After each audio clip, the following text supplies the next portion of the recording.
kan min bɛ ka taa Côte d'Ivoire jamana na Nigeria ani Côte d'Ivoire olu tun bɛ terrain kan.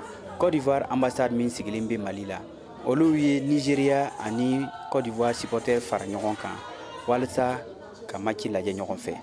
Ni hakilina ɲuman ye ambassade ka laɲini ye. Akacha Herman ale ye Côte d'Ivoire ambassade chargé d'affaires ye.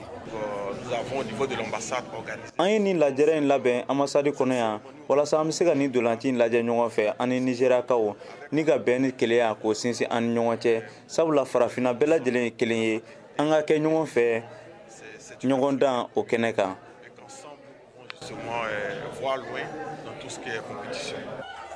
Match min Nigeria supporter y'a filɛ n'o ka balima ivoirien ye hɛrɛ ni bɛn ani kelenya kɔnɔ. Hali ni Nigeria ye tebaya sɔrɔ Ivoire kan 1-0. Chinedu Chukwu ale ye Nigerian supporter ɲɛmɔgɔ ye.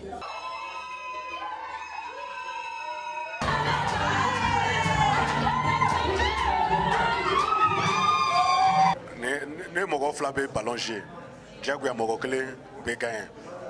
An alhamdulillah Nigeria an bi kelen do bi an kontana an bɛ kelen Nigeria Côte d'Ivoire Mali an bɛ kelen olu an wele an Nigeria olu an wele an nana an fana an ballon lajɛ an bɛ ka olu ka Messi ko ani ce.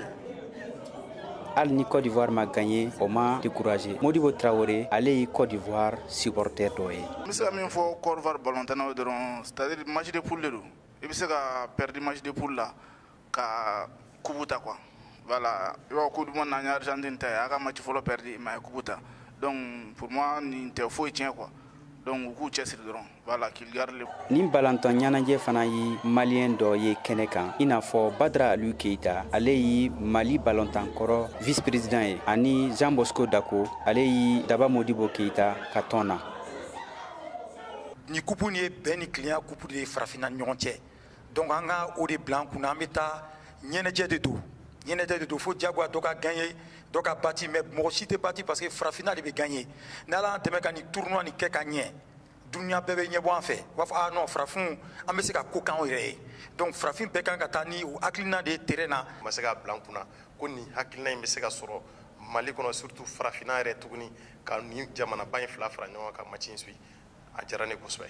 An fɛn fɛn bɛ yan nɔ an bɛɛ ye jamanaden dɔ mɔgɔ ye ni min tɛ ivoirien o ye malien ou bien o ye burkinabé mais nin jamana saba nin bɛɛ lajɛlen ka mɔgɔ de bɛ kɛnɛ in sanfɛ n'o ye Abidjan ye.